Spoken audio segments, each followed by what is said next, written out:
ئێمە لەسەرم بابەتە پرسیارەکان ڕوو دەکەمە بەڕێز دکتۆر ئاراس قادر خۆشناو کە پسپۆڕی بانک و داراییە و لێرە لە ستودیۆ میوانی منە. دکتۆر بفەرموویتە ئێرە. سڵاو لێبێ دکتۆر بەخێر هاتی. زۆر سپاس. دکتۆر تا چەند گەشتبینن بەم سەردانەی سەرۆکی حکوومەت هێرێمی کوردستان پێ وایە ئەگەنە ڕێکەوتنێک بۆی کە بەشە بودجەی هەرێمی کوردستان بنێردرێت؟ زۆر سپاس. ئەو سەردانە لە چوارچەوەی ئەو ئیتفاقی کە پێی دەگوتێتنی ئیتفاقی ئیدارەی دەوڵە کە لە نێوان هەرسە پێکاتە سەرچەکەی عێراق کورد سونە شیعە و حکوومەتی ئێستای بەڕێز سوودانی لێکەوتەوە لە چوارچەوەی ئەو ئیتفاقی کە هەیە ئەمە سێ بەشە بەشێکیان کە عیلاقی بە بابەتە تەشریعی و یاساییەکاندا هەیە، هەندێکیان تەنفیزین، هەندێکیان بابەتی جێبەجێکردنن. لە زمانی فەقەرەکانی کە متعلقە بە هەرێمی کوردستان باسی چەند شتێک دەکەین لەو ئیتفاقیان. یەک لەوانە ئەوەیە ئەگەر بودجەی 2000 بابڕ حکوومەت لە ساڵی 2022 تشکیل کرا و کاتە قسەکەوا بوو بابەتی دانانی بودجەی 2022 یاخود ئەگە داناندرا 23 بە هەماهەنگی و بە تەنسیق و بە تەفاهم دەبێتن. بۆیە ئەو سەردانە بنەمایەکی هەیە، بنەمایەکەش وەگوت ئەو ئیتفاقەیە کە تا ئێستاکەش بەڕێز سوودانی پابەندە بەو ئیتفاقەوە پێشترش لە بەرنامەی کاری خۆی تێدا دیار بوو. باشە دکتۆر، بەتەنها بودجەی یاخود بڵین پشکی هەرێمی کوردستان لە بودجەدا پێشبینیەکرا چی دەبێت؟ خۆی بە هەموو لێکدانەوەکان بودجێ ئەو ساڵی عێراق 2023 بە جێرەی داهاتی عێراق یەک لە گەورەترین نەک یەکە گەورەترین بودجە دەبێت لە مێژووی هەموو عێراق. بازەوە دەکرێت کە لەوانەیە بودجەکە لە نێوان ئەوەی کە هەیە نزیک 120 میلیارد دلار بێتن. 120 میلیارد دلار بە نرخی ئێستا نزیکەی زیاتر لە 180 تریلیۆن دینار دەبێتن. ئەوە دەبێتە مەزنترین بودجە. بۆیە ئەو کاتە کە دەڵێن لە بڕگەکانی اتفاقی ژوایە کە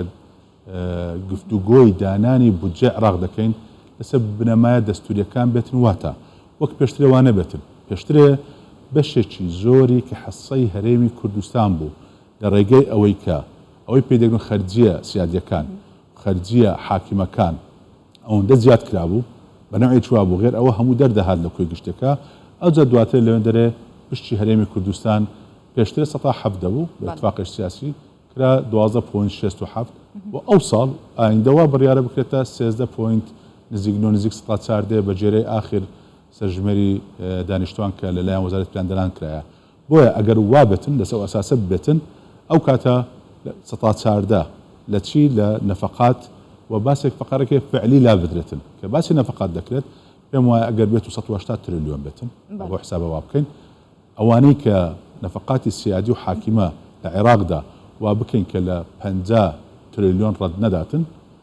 بەمانایەشتە نزیکەی 140 تریلیۆن دەبینێتەوە. لەوە 140 حساب بکەین ئەو کاتە لەوانەیە پشتی هەرێمی کوردستان خۆی لە نێوان 7 بۆ 8 ئیدی بەغدا بیانوێکی نابێ. ئەگەر بمانەوێتن فعلن وەک ئەو اتفاقی کە هەیە و لەسەر بنەمایەکی دروستی دارایی و هەروە حەق استحقاق نەک بە هیچ شتێکی ئیزافی. باشە دکتۆر، بەشداری یاخود سەردانی خودی سەرۆکی حکوومەت لەگەڵ ئەو شاندا و پرسی نەوت و گاز کە ئێستا پرسێکی گرنگە و داهاتی تەواوی عێراق لەسەر ئەو پرسەیە چ گرنگیەکێ بێت یاخود پێشبینیەکەن بگاتە چ دەرەنجامێک؟ یەکەم شت ئەوەی کە جەنابی سەرۆکی حکوومەت بخۆی بەشتە بەغدا و بەشدار ئەوە دەلالەتە لەوەیە کە هەنگاوی باش پێشترێ بردراوە لە هەندێک تێگەیشتن و کە ئەرزیەک بۆ ئەوە ئامادەکرایە. دووەم دەگەڕێمە سەر هەمان ئیتفاقی ئەوەی پێمان باسمانکە ئیدارەی دەوڵەت کە کرایە لەوێ جگە لە بابەتی بودجەکە باسم کرد بە 6 خاڵ باسی ئەوە دەکاتن. یەک دەسەڵات درایتە بەڕێست سوودانی بۆ ئەوەی کە لەگەڵ سەرۆکی حکوومەتی هەرێمی کوردستان گفتوگۆ بکەن لێرە بۆ ئالێتێکی باش دابنێن بۆ هەماهەنگی بەردەوام. دوو بە شێوازێک بێن لێرە بەولاوە بابەتی نەوت و گاز عیلاج بکرێتن کە لە ژێر سەقفی دەستور بێ، بەڵام بە شێوازێکی منطقی بێتن بەبێ لایەنگیری بۆ لایەک. سێم حتا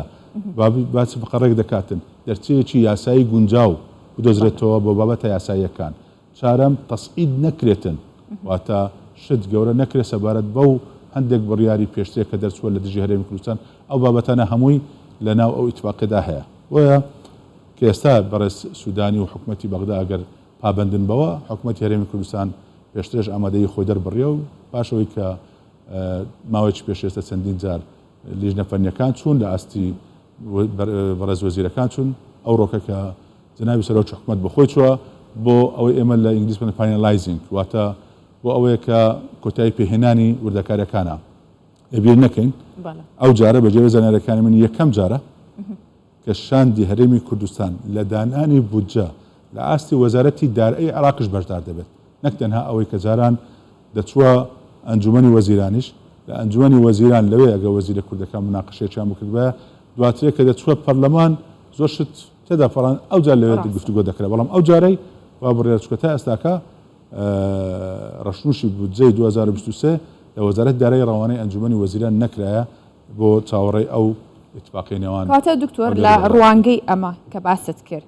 ئەتوانین بڵین ئیدی ئەو کێشانەی کە هەبوو لەسەر پرسی نەوت و گاز نامێنێت و نابنە یاخود زۆر جارۆک و بیانوو هەبوو یاخود لە بەرامبەر هەرێمی کوردستاندا بەکارهات ناتوانم بڵم نامێنێت چکاوە کەلەکە بوو چەندین ساڵە لەوانەیە بە یەک اتفاق و بەو ساڵ کۆتایینێ بەڵام ئەگەر بێت و بەغدا پابند بێ بۆ اتفاقاتانی کە ئێستا کردوتمان بەجێرە ئەو وەگوتمان دەشکردنی حکوومەتی نوێی عێراقی هەرێمی کوردستان هەموو ئامادەکاریش تێدایە و دەبێتە دەستپێکێکی زۆر باش بۆ ئەوەی هەرچی کێشەش هەبێتن وەک باسمان ئەگەر بێت و لەژێر چەتری دەستور و بەلەسەر بنەمایەکی زانستی و استحقاق چارەسەر بکرێت یاخود گفتوگۆ لەسەر بکرێت بە تاکید دەگەینە چارەسەری کۆی ئەو بابەتەنە لە پێشەموشیان بابەتی مەلەفی نەوت و گازە دواترێ استحقاقاتی هەرێمی کوردستان کە لە بابەتی داراییەکان هەر ئەوە نییە لەبیر نەکەین بابەتێک زۆر گرنگە ئەمە باسی ئێراداتی اتحادی دەکەین چۆن باسی نەفقاتی اتحادی و باڵێنەوەی کە دەڵێن سیادی و ڕەسمالی حاکمە دەکرێت بە جێرەی دەستوری عێراقی مادەی 106 باز لەوە دەکرێت دەبێت دەستەیەک هەیئەتێک دادەمەزرێت هەیئەی ئێراداتی اتحادیە ئەو هەیئەیە لە چێ پێک دێتن نوێنەرایەتی پارێزگاکان و هەرێمەکانی شەدا هەیە لەوێ دیاری دەکرێت کام ئیراد اتحادیە چۆ ئێستا لە بەغدا زۆر شتن لەسەر کوردستان حساب کردەوە ئیرادی اتحادی ئەوەنە ئیرادی اتحادی نین لە ڕووی مالیەوە و هەروە دواتر نەفقاتی حاکیمە کامەیە یان سیادی کامە دەبێتن دەبێت ئەو هەیئە دەستنیشانی بکاتن کە ئەو هەیئەش تا ئێستا کە تشکیل نەکرایە تشکیلکردن و تەفعیلکردنی زۆر گرنگە بە نسبەت ئێمە لە مستەقبل بۆ ئەوەی ئەو کێشە داراییانە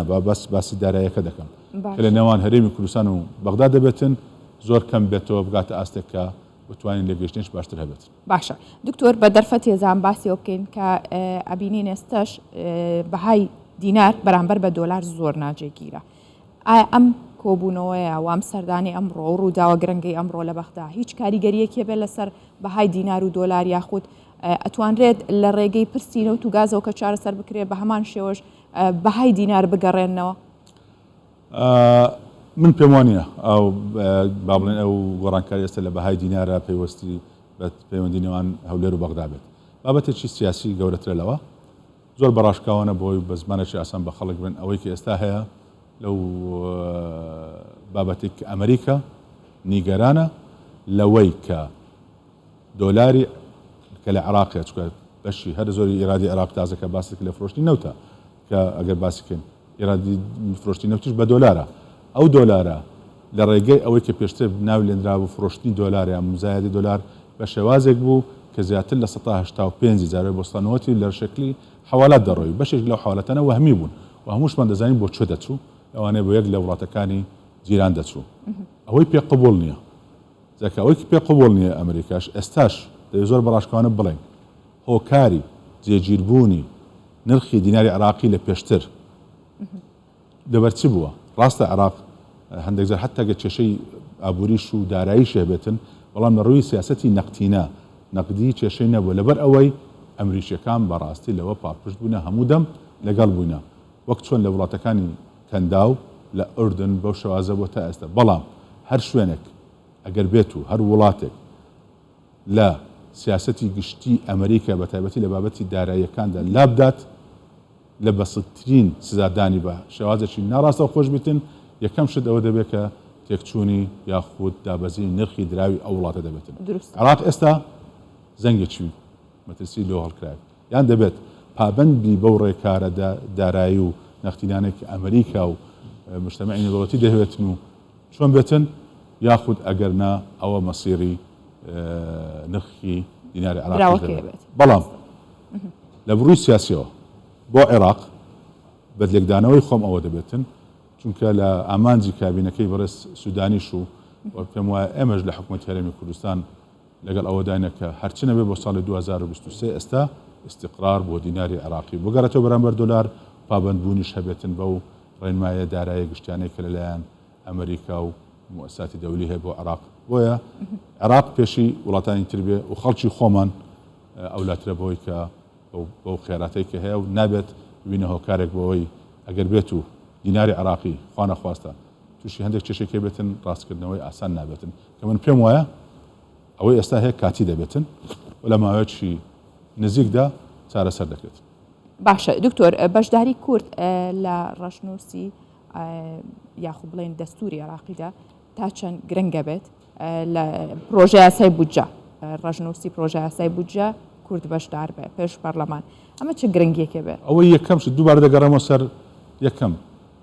اتفاقی تشکیلی دەوڵەتی عراقی نوێ لە بەژێر دەستوری 2005 عراق سێ بنەمای ڕئیسیە سازان تەوافق دووەم شەراکەت سێمیان هاوسەنجی تەوازنە کە هەر سێ بنەما بەداخۆ لە عراق نەمابوو تا پێش ئێستاش بەڵام لەو اتفاقی نوێیە کە بۆ تشکیلکردنی حکوومەتی نوێی عراقی سودانی تاکید دەکەمەوە کە یەک ساڵی بەسەر چوو تاوەکو وای لێ هات جەنابی سەرۆک مەسعود بارزانی و پارتی و دواترێ کورد زیاتر توانێت بێتە بۆ جارێک تش دەرفەتێک بوو دراوە بە عێراق بەوە بێتن بەڵام ئەو اتفاقی لێکەوتەوە لە ضمن اتفاقەکە لە دیباجەی اتفاقەکە و لە سەرەتادا باز دەکرێتن ئێمە لە عێراق دەبێت بگەڕێنەوە سەر ئەو بنەمایە سەرچیانەی کە دەستوری نوێی عێراق و دەوڵەتی نوێی عێراقی لەسەر دامەزرایەوە بە هەر شتێک تاکید دەکەم بە تەوافق و شەراکەت و تەوازن بۆیە کە دەڵێن شەراکەت واتە ئێمە شەریکی لە وڵاتە باشە باشترین ڕێگە چیە دکتۆر بۆی کە ئێمە ئەو سێ خاڵی کە تۆڵی گرنگە بیگرینە بەر بۆی کە تێنەپەڕێت بەبێ کورد یەکەم شوەک باسم کرد ئامادەکاری خۆمان ناوە خۆمان دەبێت هەموو دەبێت ئامادە بین جا ئامادەکردن تەنها بە قسە نییە کە دێنێت ئەمون علاقەم بە بابەتە سیاسەکان نییە باسی بابەتە دارایی و ئابوووریەکان دەکەم بابەتی دارایی و ئابووری هەردەم پێویستی بە داتا و ژمارە و بەیاناتی موسەق هەیە بە وردی و خۆشبەختانە بە تایبەتی و چەند ساڵی ڕابردوو لە هەرێمی کوردستان کۆی یان بەشی هەرە زۆری ئەو داتا و زانیارە داراییانەی کە بەغدا پێشتە دەیگوت نیمە لە هەرێمی کوردستان هەمووی ئامادەکرا و بە بەغداش درایە ئێستا ئەو هەنجەتیان نەمایە بەڵام یەکشت مایە ئەوش ئەوەیە کە ئێمە لێرە بەولاوە کە دێن ئیتفاق دەکەین ئیتفاقێکی حکومڕانە نێوان حکوومەتی هەرێمی کوردستان و لەگەڵ حکوومەتی اتحادی دەکەین دەبێت ئەو ئیتفاقانە تا سەر بێتن نەک لە حکوومەت اتفاق بکرێتن وەزارەتی مالیە دوایە بودجە بچێتە ئەنجومەنی وەزیران لەوێش بستە پەرلەمان دوای لە پەرلەمان هەندێک جار بە ئەهوای شەخصی یاخود گروپ یاخود بە عازی خەڵکێکی کە وای لێ بە دەستکاری کۆی ئەو پرۆژە یاسایی بودجە بکرێتن بە شێوازێک بێتن کە ئەوە نەبێت اتفاقی ڕئیسەکەی بێتن دووە لە ڕابردوو جەگە سیرکەین دائیمەن حکوومەتەکانی بەغدا کە تازە دامەزراین دەرفەتێکی باشە ئەوانیش دەیانەوێت تۆزێک لە کوردستان نزیک بنەوە بۆی کێشەکانی خۆیان کەمترکەنەوە بۆی ئێمەش دەبێت ئەوڕۆ ئەو دەرفەتە بقۆزینەوە کە حکوومەتی بەڕێز سودانی نوێیە لەسەر بنەما اتفاقێکی سیاسیە کە بە شێرە زۆری هێزە سیاسەکانی عراقیدا بەشدار بووینە سێمیش ئێمە لە کوردستان ئامادەسازی باشترمان تێدایە داتای زانیاری باشمان لە بەدەستە و دایتمانە عراق چارەمیش زۆر جددین لەو بابەتە چکە جددیبوونی کوردستان لەو بابەتە لە پێناو ئەوەیە ئێمە ئەو قسانی کە دەکەین کردارەکانیشمان ڕنگدانەوەی قسەکانمانە دووەمیش ئێمە بەرژەوەندی خەڵکی هەرێمی کوردستان لای ئێمە لە پێش هەموو شتێکە لە پاش ئەوەشدا ئەمە بەرژەوەندی کۆی عراقمان دەوێتن بمانە نەمانێت تا ئەو ڕۆژ لە ڕووی دارایی و ئابوووریەوە ئێمە بەشێکین لە عراق بۆیە دەبێت هەوڵ بدەین کە ئابووری و دارایی عراق بەرەو خراپی نەچێت تاوەکو ڕنگدانەوەی سلبی هەسە کوردستانیش نەبێت باشە عێراق ئەتوانێت بەبێ ڕەزامەندی کورد بەبێ یاخود بڵێن بە تێپەڕاندنی کورد بودجە تێپەڕێنێت چەند ساڵێک وایان کرد بەڵام هەموو زەرمەند بوون هیوادارم لێرە بەولاوە بێتە دەرسێک کەوا نەکرێت دروستە بەڕێز دکتۆر ئالاس قادر خۆشناو سپاس کە لەگەڵمان بووی سپاس بۆ تەواوی زانیاریەکانت سپاس بەوەش زۆر سپاس